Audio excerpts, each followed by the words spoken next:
Thanks for joining us today on Market Call. I'm Morello Fernandez. Today, Nick Mersch with us on the show, portfolio manager at Purpose Investments. He'll take your questions on technology stocks. Here's how to reach us. 1-855-326-6266. 1-855-326-6266. If you'd like to dial in, you can send an email as well, marketcall@bnnbloomberg.ca. Nick, good to see you. Welcome back. Great to see you as well. Thanks for having me. At the end of 2025, as you know, a lot of investors sort of pulled back their investment in tech because they were worried about the overspending for AI. Do you see that trend as one that has continued this year, or something else leading in to sort of a hesitancy around tech?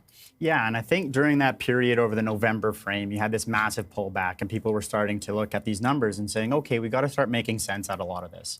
And what people are pointing to is this concept of kind of return on the investments that they're doing in this space. Because when you look at the numbers, you've got trillions of dollars that are being lined up in terms of whether it's the infrastructure, the power, the grid, the data centers themselves. And then on the other side of the ledger, you've only got probably about 50 to 75 billion in direct revenue that you can point to today. But if you want some return on investment in the overall space, look at these power providers in the overall space, the GE Vernovas, the Siemens of the world, the Vertiv, the Vistra, even the Constellation, some of these energy producers. So I really think we're still in this phase where you have to focus on this build component right now. And adoption is coming, but still, I think we're set up for another year here where you can earn a lot of return on these stocks that focus on that build component. Okay, so let's talk about bottlenecks, which is just something you're telling investors to watch for this year. Can you explain that a bit? Yeah, and I think my investment thesis for 2026 is this: identifying and investing in bottlenecks. Because when you have this massive mobilization of capital, when you have these CapEx cycles, there's these structural demand and supply imbalances that create these bottlenecks. And what bottlenecks mean is really pricing power, and pricing power means earnings. If you look at earnings and stocks, stocks have a 100% correlation to earnings over long periods of time. So when you have these bottlenecks, that's where you can get a lot of this earnings growth and earnings power.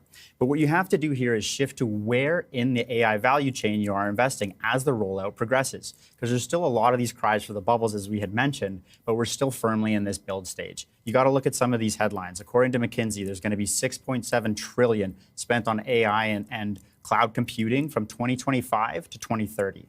And then if you break down the buckets, we've got about 4.4 trillion of that is on this IT equipment, so the chips, the servers, and the storage.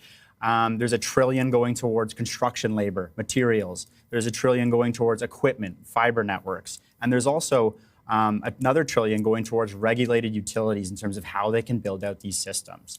So I think when you're looking at these systems, if you're a technology analyst now, you have to start focusing on the physical environment as well as the digital one, because we're seeing this massive commodity cycle and a lot of focus on the energy as well. Yeah, so investors know energy plays now, as you mentioned. They know chip plays, of course. So give them one or two sort of down the line things that perhaps they might not be looking at further down the line that maybe at the end of the year, next year, the year after, are going to pick up.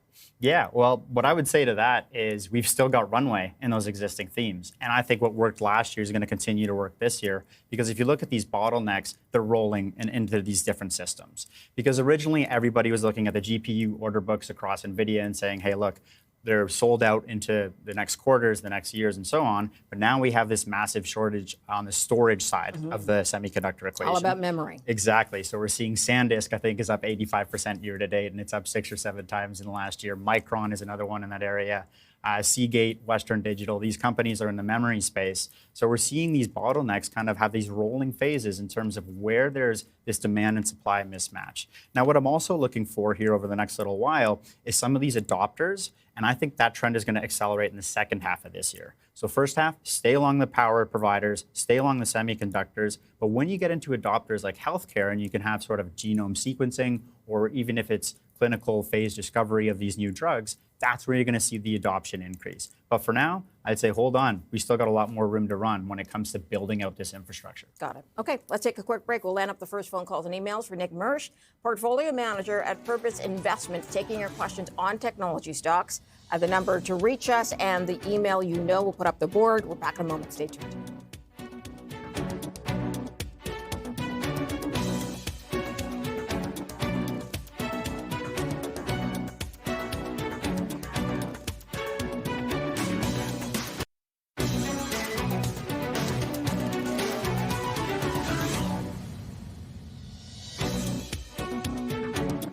Welcome back to Market Call. We are going to start right now with an email from Peter. He says, what does a guest think about Palo Alto? This is a very big American company out of California that does essentially security online. What do you think about Palo Alto? It's a pretty volatile chart there. Yeah, and I think that chart tells the story in terms of the market sentiment over the last little while, and you can see that big sell-off there in November as it kind of got grouped in with a lot of these software companies, and people was saying, hey, how does AI disrupt this ecosystem? But when you think about the kind of core principle and the tenets behind Palo Alto, so they're a multi-platform security provider in the cloud security space. And when you think about AI and just sort of the explosion in data overall, what you have is an increasing amount of attack vectors, and you have to secure this as an overall platform. And Palo has been sort of very early in this stage, kind of moving to firewall, more towards cloud security. And the core concept here is this platformization. So the idea that customers don't want a dozen of these disconnected kind of security platforms. They want it all in a centralized dashboard. And that's exactly what Palo Alto does here. In terms of the competition, they're looking at Cisco and Fortinet on the network side. You've got Zscaler and Cloudflare in that cloud and cloud access component. And then also CrowdStrike is a very sort of up-and-comer in the endpoint threat response system. But the pitch here around Palo is really integration, so fewer vendors, much simpler operation, and one security backbone that really spans the entire sort of on-premises and cloud security. Now, this did have that sell-off back in November because people were starting to worry about, hey, look, are a lot of these software technology companies really getting disrupted at their core? Because as you have more of this coding and more of this sort of back-end being automated from these very sophisticated AI systems, there's fewer seats to sell a lot of this stuff into.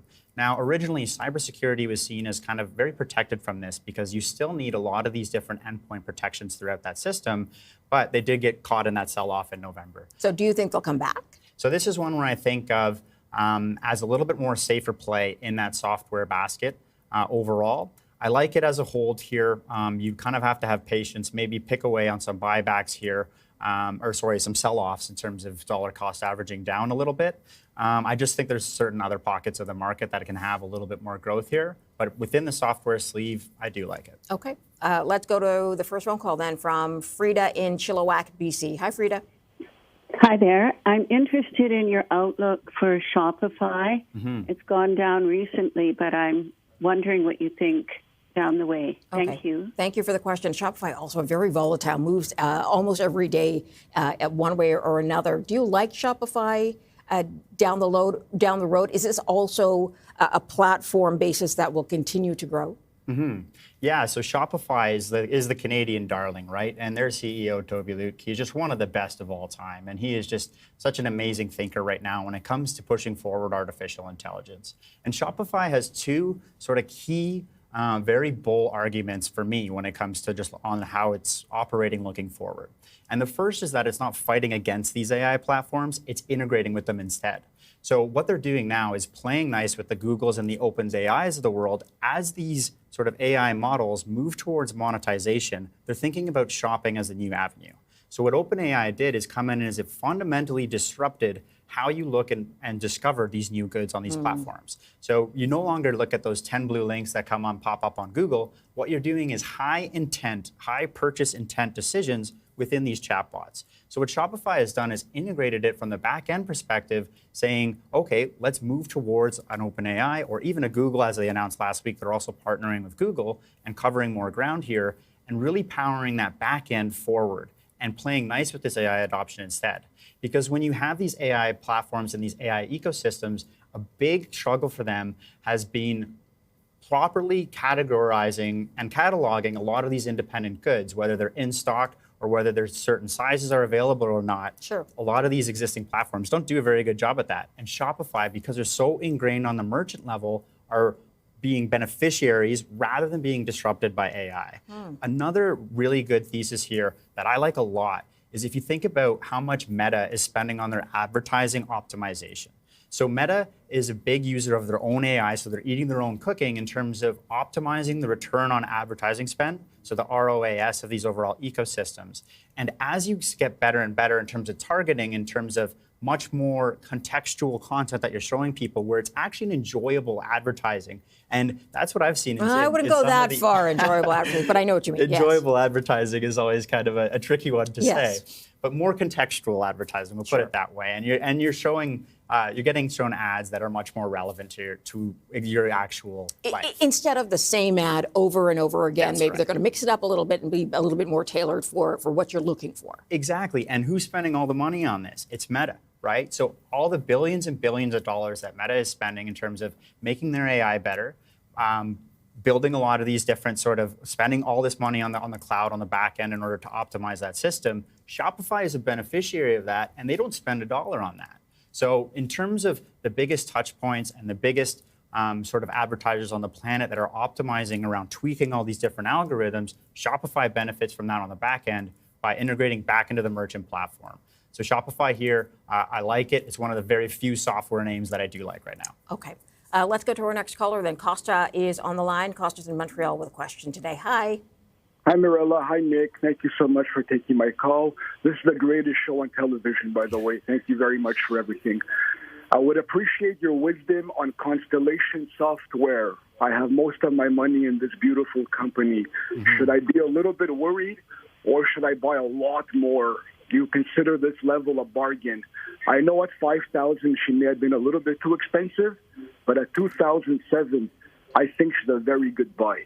Okay. Thank you so much. Have a beautiful day. Thank you. As we have been discussing, there are certain winners for AI, certain losers for AI. People have looked at Constellation Software with the same question. Is this company's business model going to survive? And of course, they've had a leadership change to boot. That's right. What do you think about Constellation Software, and would you pick it up now at where it is? Yeah, so with Constellation, it's really at the center of this argument that's really going on right now in the overall software space in general. And this has been one of the sort of best compounders in history because they were led under the leadership of Mark Leonard, and he pretty much writes the Bible when it comes to M&A in software activity. Any letter that he put out, I read it about 4 or 5 times every time he came out with it because there were so many different nuggets of wisdom in it. But what we saw here over the last little while is that organic growth is starting to slow down significantly. So when you have some of these kind of vertical software programs that you're going in and you're rolling up and you're kind of gutting a little bit of the back end, you have a little bit of organic growth and it's more of a cost structure writing. What's happening here is that software development cost is now moving towards zero. And a lot more companies are faced with that build versus buy decision. A lot more people are starting to go with the build themselves. Now, the way that you can look about Constellation in terms of maybe it might hold in there is that it does go after some of these a little bit more kind of smaller companies on that front that are a little bit more critical on the pain points, that is a little bit more integrated, and it does have that systems of record component.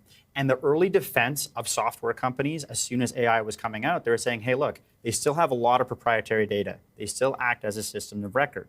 But when you have some of these software companies that are being essentially rolled up in the course of a weekend or a week, you really get a lot of fear in the space in terms of how easily replicable this software is in terms of the development costs of it. And also people are starting to wonder, hey, where's the moat? So what I would look for in Constellation is that, hey, look out, there is a fundamental structural shift that's going on here. And there's a lot of question marks around this company.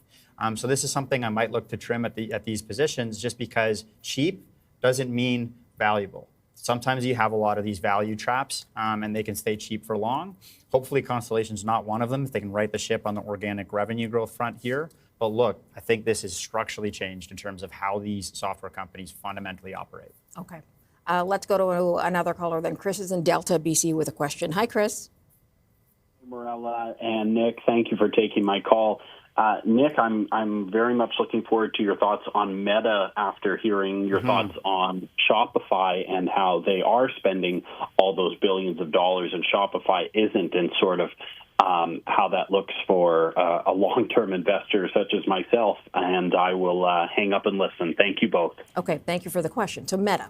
Yeah, and this is a great one because you get so much of this back and forth with these Mag 7 hyperscaler companies that are really just going in and saying, look, we're going to spend like cowboys to capture this opportunity. And Meta is one of those. But I am a little bit more concerned about Meta. And everybody was kind of really behind this stock, as you can kind of see through that May to sort of September period, as what was showing up here was the return on advertising spend was absolutely taking off. In terms of what they were spending on the artificial intelligence side was driving so much return for individual advertisers that their revenue growth was stellar. And it always has been. This is a stellar growth company. And the early narrative in AI was, look, these are all being funded from significant free cash flow balances. But if you look at Meta now, what they're doing is they're starting to layer on a lot of debt in terms of their capital structure. They went out and sure, it's through an SPV and you have these different kind of vehicles that they're doing it. But what that's doing is kind of obfuscating, saying, hey, look, it's not necessarily on balance sheet. And what you have to do is actually incorporate that debt into their capital structure as well. Meta also doesn't have a cloud business themselves, so they don't have that vertically integrated component like we saw with other these mega cap Which is companies. now benefiting all of those companies. That's exactly right. Like if you see Google, for instance, they've got everything from the custom silicon, the TPU side of it, to their cloud platform with Amazon's GCP. the same, right? Amazon, same thing. AWS, Trainium, Inferentia. Meta doesn't have that cloud business. So I think Meta right now is in the penalty box because what they did was their Llama models came out from the AI front in terms of it didn't really show any meaningful improvements in terms of their own core model. But I think that, look, they've hired away an all-star team in Alexander Wang from Scale AI. They spent, I think it was 17 or 18 billion dollars on that acquisition or something like that. So extremely expensive there. But what they need to come out here and prove is that they can build their own model at scale.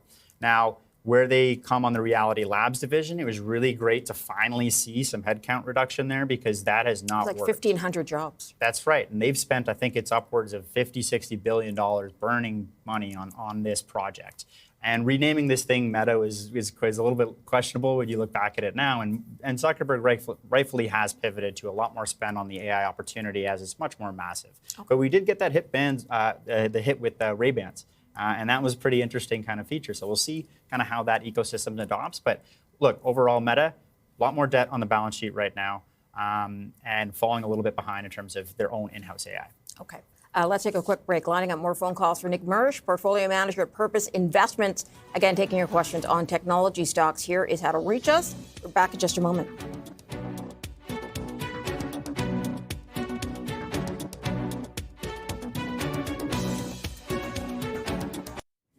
Welcome back. Let's go to Bill on the line. He's in Bowmanville, Ontario. He's got a question today for Nick. Hi, Bill. Hi. Thank you for taking my call. I'd like Nick's thoughts on Celestica and how he sees it doing in 2026. Thank you. Okay. Thank you for the question. Celestica. Yeah, and this has been a great sort of local story here, a Toronto-based electronics maker. So it's really this behind-the-scenes kind of picks and shovel winner of this AI build-out. And what they really focus on is designing and manufacturing sort of the high-complexity hardware that a lot of these hyperscalers and network leaders need to stand up this sort of bigger and faster AI data centers.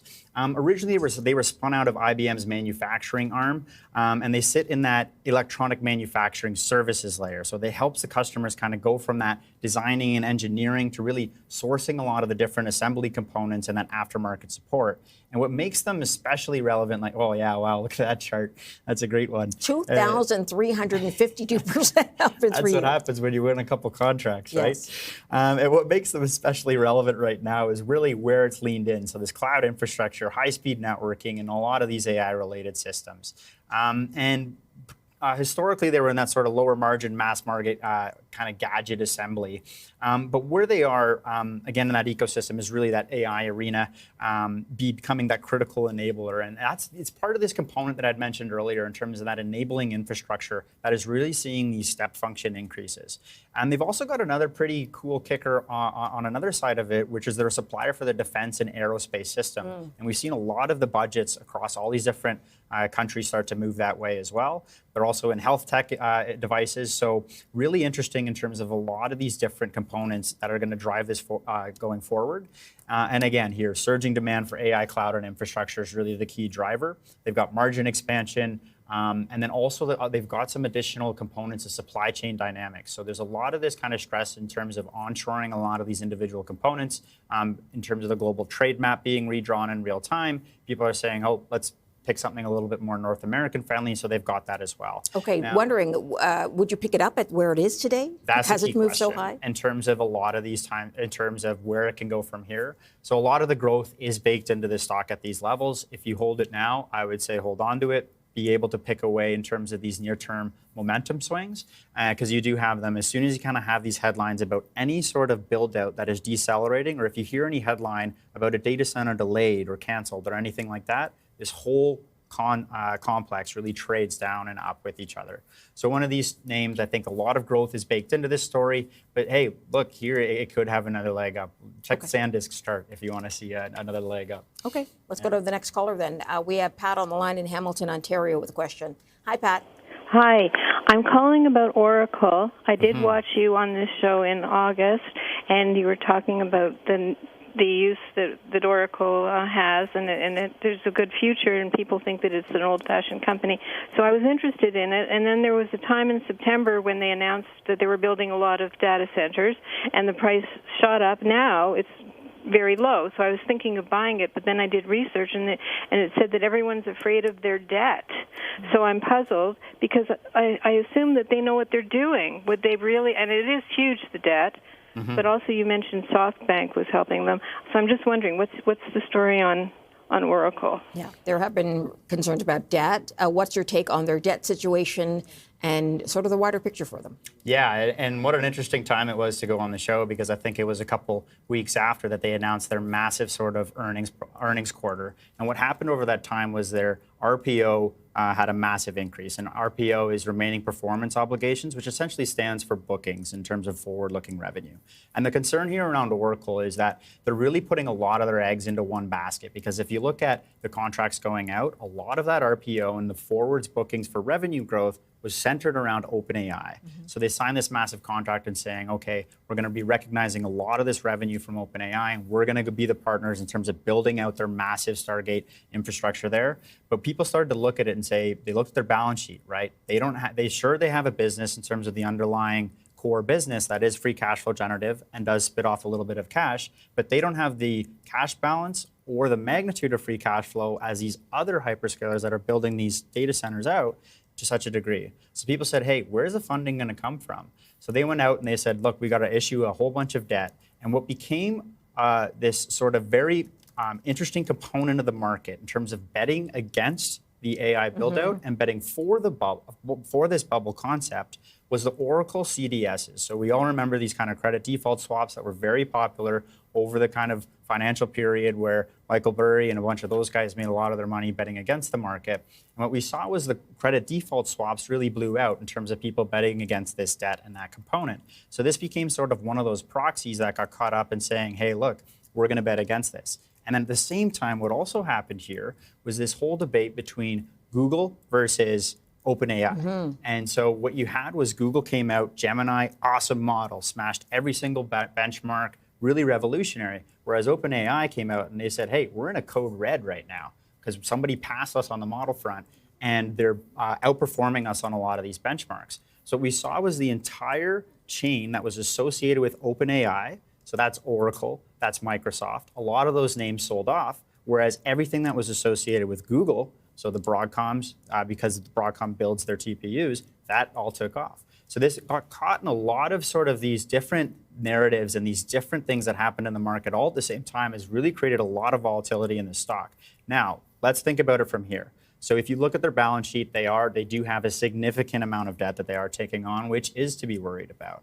And if you look at their lease obligations on a quarter-over-quarter basis, this number has also exploded. So if you're thinking about just how much they need to fund that future expansion versus their existing free cash flow, it does have causes for concerns. But what we also need to see here is in the overall ecosystem, there's a lot of different funding in terms of people are coming up with some of these creative structures. But anytime you say creative funding structures, alarm bells start going off. So this one has drastically shifted in terms of the narrative overall with that massive RPO from Oracle, a lot more debt on the balance sheet, and a little bit more question marks when it comes to this stock going forward. What would you do with the stock if you were holding it now? Holding it now, because it has sold off, I would maybe look on trimming the position a little bit here, just to kind of de-risk it a little bit, because you could have a little bit more negative reaction. But look, if they pull this off, and if they, and I've talked to other people that are in the field from a technical perspective at looking how Oracle is now hiring a lot of the Microsoft data center engineer and construction employees, if they can pull this off with proper financing and with the debt structure, there could be a lot of upside here. So I wouldn't count them out yet, but I'm a little bit more cautious. Okay, we're going to take another quick break here. We will be back with a look at past picks from Nick in just a moment.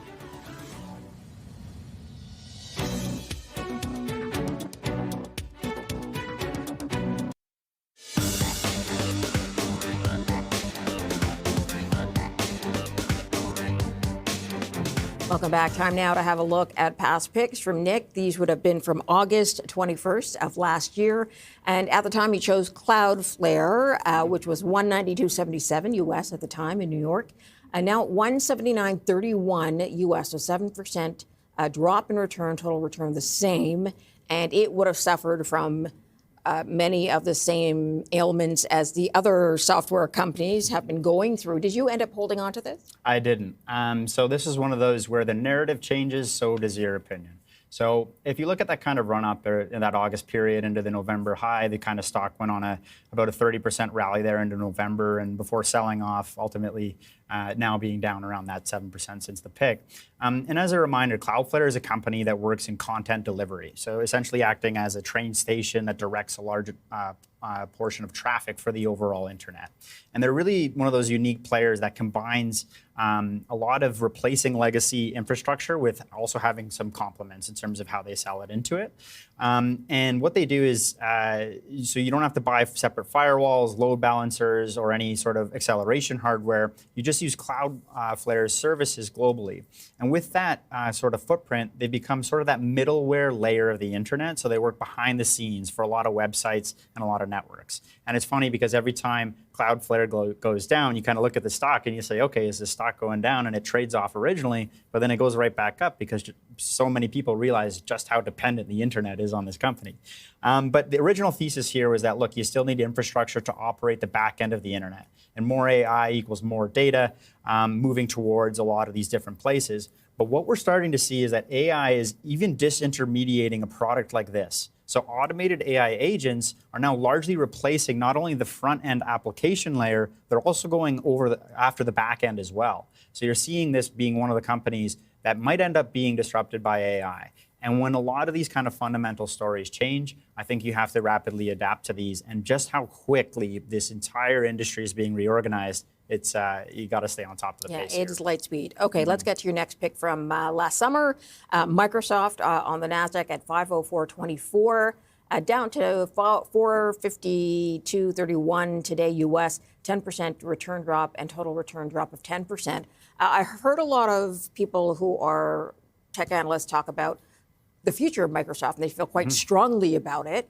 How do you feel about Microsoft and its business model moving forward? Yeah, and this is one, again, where it's caught up in that narrative of the software component. And I think what people are starting to really debate here is saying, hey, just how much of this AI will Microsoft be able to disrupt itself? Because if you think about Microsoft, at its core, it is the largest software provider in the world.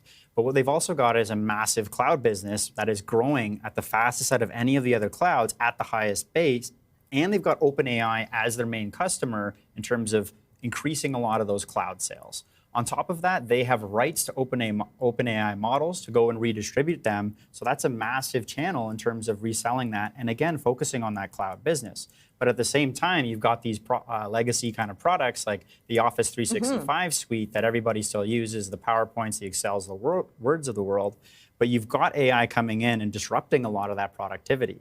Initially, they also had a very kind of, we'll call it a false start with their Copilot. And Copilot I was using just locally in the work organization, and it really wasn't pulling the right information at first. I remember I would say, hey, what are 5 key events that happened in the stock market last week? Yes. And it was pulling emails from 7 or 8 months ago. Yes. Just terrible. I remember right? that as well. And then I used it 2 months after that, and it was almost near perfect. It was because what they catching did up. was shift, exactly, because they shifted towards much more of the OpenAI and ChatGPT model there. So people are still trying to figure out with this one how much they can cannibalize themselves and really be able to benefit rather than get eaten by the AI monster. Okay.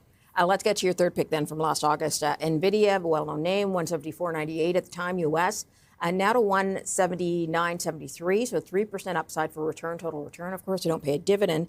And again, a company that has a backlog and a great demand for its chips and now does have China that it can start sending to again. What are your thoughts about Nvidia? Did you remain invested in it? Yeah, so Nvidia is still one of the core holdings.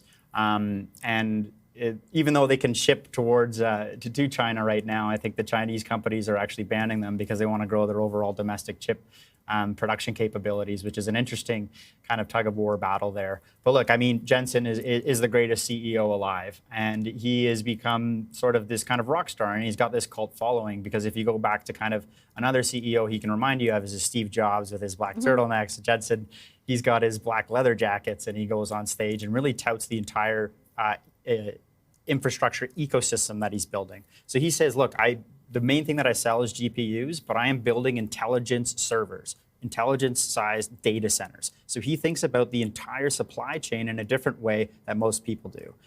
He goes into sort of these conferences and he has other CEOs lining up to kind of get his autograph at some of these conventions, which is pretty alarming. And I think over kind of periods of time, there have been these concerns about, hey, look, NVIDIA's gross profits are just massive. Their gross margins are incredibly strong. And it was kind of Jeff Bezos who famously said, your margin is my opportunity. So anytime you have a player in an ecosystem that is making an incredible amount of gross profit, what you have is competitors enter this ecosystem. So people came out and said, hey, wow, look at how great Google's new model is on the Gemini front. Maybe they can have some disruption because they did that all from building their own in-house silicon. So Google used their own chips to build this model. And people said, wow, this is incredible. But look, Blackwell was recently deployed and rolled out, and we haven't had a Blackwell model come to market yet. So when OpenAI comes out with their model, which is going to be trained on Blackwells, which is the most recent run of the GPUs, I think we're going to see another great step function here when it comes to these model capabilities. So look, over the longer term, I think NVIDIA is going to continue their stranglehold on this ecosystem, owning about 75 to 80% of the accelerated compute architecture. And I think they've got a lot more pricing power here. But watch out for competition, watch the gross margins, and watch to see how the next system, the Vera Rubin, rolls out, because they've got another sort of step function change in terms of the level of efficiency there. So I like NVIDIA here. Okay, let's take a quick break. We'll get to more phone calls and emails when we come back.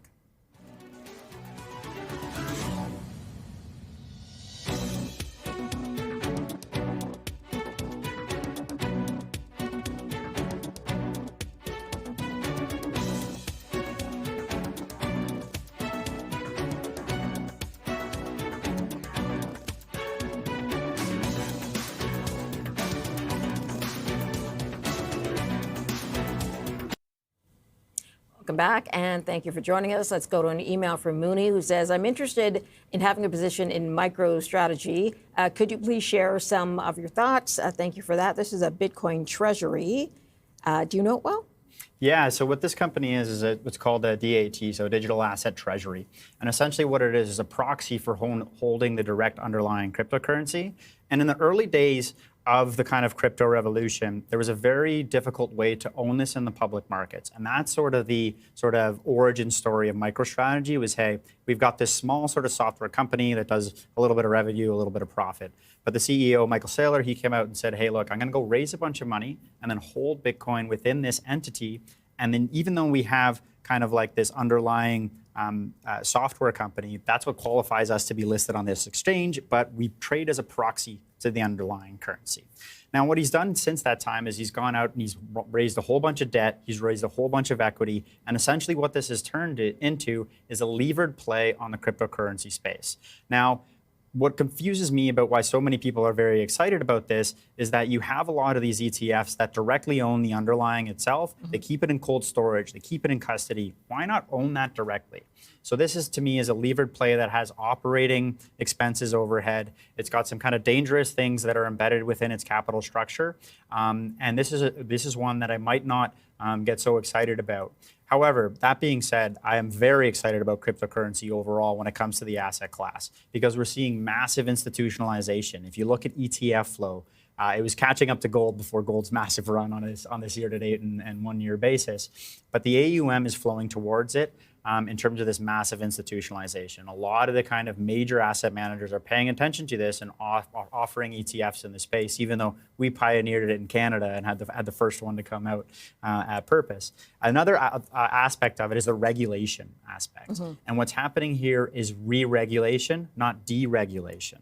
So when re-regulation, you're looking at this from a first principles perspective and saying, okay, how can we reorganize this new kind of financial world order in a way that really facilitates a lot of these transactions in a frictionless but secure manner? And what's happening here with cryptocurrency is it's coming from the kind of dark web and the back alleys into the mainstream, and we're starting to regulate it with sort of this new framework. So we're replacing these old kind of stop signs with these new smart traffic lights and really having a lot of sort of attention paid to it, which further legitimizes the asset class. We've also got stable coins that are coming. Really interesting kind of concept when it comes to kind of a new monetary regime that are one-to-one backed with a currency reserve of the US dollar. So you have a lot of attributes within these currencies that facilitate transactions much more seamlessly. They're getting adopted. So overall, very excited about the cryptocurrency space. Not so excited on these products that use some leverage and use some funky capital structure stuff. Just own the underlying through an ETF. All right, let's go to John. He's on the line in London, Ontario, with his question. Hi, John. Thank you, Marilla. Hello, Nick. Nick, I've been remodeling the family portfolio to try to anticipate the next bottleneck in the data center build-out. And I'm at data storage right now, so SanDisk, Seagate, Western Digital Corporation, and I added to Micron. Do you have a favorite there, and do you agree this is a huge bottleneck where they run out of space to store the data? Thanks very much. Okay, thank you for the question. Along the themes that you have been speaking to, do you have a favorite amongst those? Yeah, and I think you nailed that on the head in terms of the storage space overall and where the bottleneck is right now, and it's in storage. Because if you think about the kind of historic memory and storage area, what it is an incredibly cyclical industry, because you kind of have this technology where the margins are a little bit lower, it's a little bit more commoditized, but you have these waves of CapEx build out where the key companies are going to spend a lot on this equipment to build it out to meet these different inventory levels. And then at the same time, you kind of have this real pricing market where you can see the inventory levels, you can see the prices. So what happened over this short little period here and why all these stocks are on absolute fire is because this massive memory shortage. And so if you think about historically over this COVID period, everybody was going home, they were doing working from home, and they had to use a lot of these sort of technology hardware pieces at home, and so demand kind of spiked here. What we didn't really see is a lot of this capacity get built out. So when we had that sort of sell-off in 2022, Micron's earnings were negative over this period, and up until most recent years, they were negative. And what we're seeing now is because we are structurally underbuilt on the storage side, now prices are starting to skyrocket. If you look at commodity charts, one of my favorite charts that I actually saw on Twitter this morning was, it was a chart of gold, then you had a chart of copper, but then you had a chart of DRAM, so dynamic random access memory. So one of the components is essentially a spot price for the market and on the memory side. It was just skyrocketing past those other commodities. So you have this sort of component that's going on right now, which is a structural undersupply. Now, the question is always when you see these runs, where do we go from here? And I think we're going to see another sort of gap up, because this is no longer this sort of cyclical ebb and flow of capacity overbuilding and then being underbuilt, and then we have to reinvest the capex. You think it's going to be eaten up fairly quickly? No, I think the other way. I think this is we're going to be structurally undersupplied for a long time, because what's fundamentally changing is we need a lot more memory through HBM, so high bandwidth memory in the overall ecosystem and data centers that people didn't properly anticipate. Because when you have some of these capabilities on the Nvidia and on the AMD side, the GPU keeps getting better and better and better. But what we also need here is more memory. So we drastically underestimated how much memory we need. And another component to think about in terms of those bottlenecks and the supply and demand mismatches is, hey, look, we're going to see PCs and computers get a lot more expensive because of that memory component takes up a large percentage of the total bill of materials overall. Whereas in servers, it's a little bit smaller. So server guys like Dell, they might be okay and a little bit more insulated from the memory build out in terms of the spike overall. But structurally undersupplied, and I think going to be great here going forward as well. Okay, let's take a quick break. We'll get to more phone calls and emails in just a moment.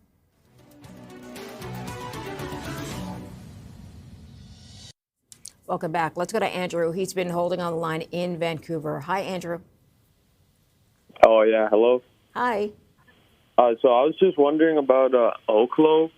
And, since I've heard Sam Altman backs it, but it's also, not in profit. And I understand it's got a lot of competition in the small nuclear reactor sector. I was just wondering what your thoughts on that were. Yeah. Okay. Thank you for the question. Go ahead. Yeah, very exciting one, Oklo. And I think this one is definitely in that speculative bucket. And if you think about the power infrastructure overall, we're seeing a lot of these different bottlenecks that we had mentioned a lot. But what's increasingly going on is this concept of BYOG, bring your own generation. So when it comes to these data centers, you need these new power sources to step up. And as mentioned, this is pre-revenue. So what you're really betting on here is just sort of the future of these small modular reactors being able to power a lot of these grids independently and alleviate a lot of those concerns. So right now what's happening is they're rolling out these massive natural gas turbines into some of these hyperscaler data centers and just setting them up overnight very quickly.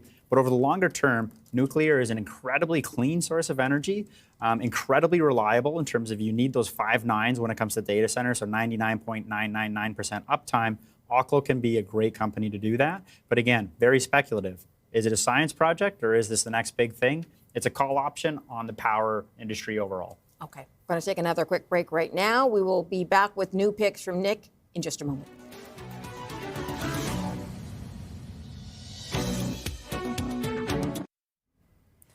Join us tomorrow for Market Call. Eric Nuttall on the show, partner, senior portfolio manager at 9 Point Partners. He'll take your questions tomorrow on energy stocks.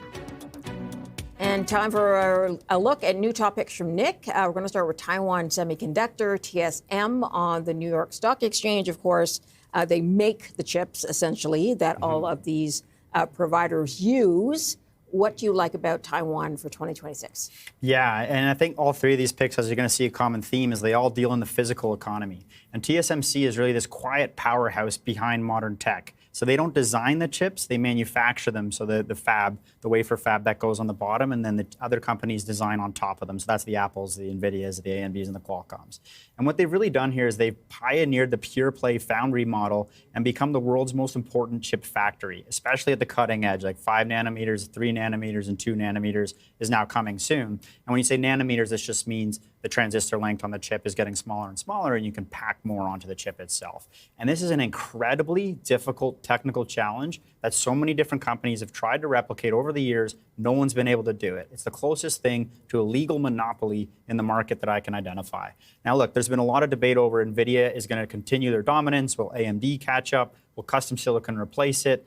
TSMC doesn't care. They win either way. If Nvidia is the picks and shovels, then TSMC is the wood and steel manufacturer. So in the semiconductor ecosystem, TSMC is really this choke point. So we talked about a lot of these bottlenecks. They're sold out through capacity always. You have to jockey for position to get capacity at this chip manufacturer, and it's dominant from kind of market share and capability. Okay. Over the next 12 months, we've got massive drivers here, so high performance compute, large share of revenue here, all these advanced nodes coming through. So this is a bet in the semiconductor space overall. Okay, let's get to your next pick, M-Core EME. What do you like about them? I know they're with the build-out for data centers. Yeah, that's right. So look, I think if you look at some of these top picks in the past, it's been software, and that model's been dominant for the past 2 decades. But look, we're dealing in electrons now because artificial intelligence is metered intelligence. You get charged for consumption. charge for usage. You don't just build it once and then sell it forever. So what you need is you need builders in the space.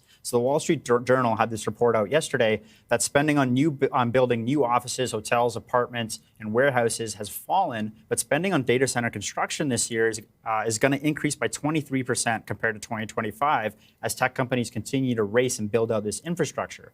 So this would elevate data centers to more than 6% of non-residential construction compared to just 2% in 2023. Also, look at the CapEx numbers. Not only are they going up on a year-over-year basis, estimates at the beginning of the year are also too low. So what this company does, it's really in the construction and engineering space, specializing in mechanical and electrical systems. So think HVAC, plumbing, for all these mission-critical facilities like data centers, hospitals, semiconductor fabs. So across all these components that are building them, they're building the buildings.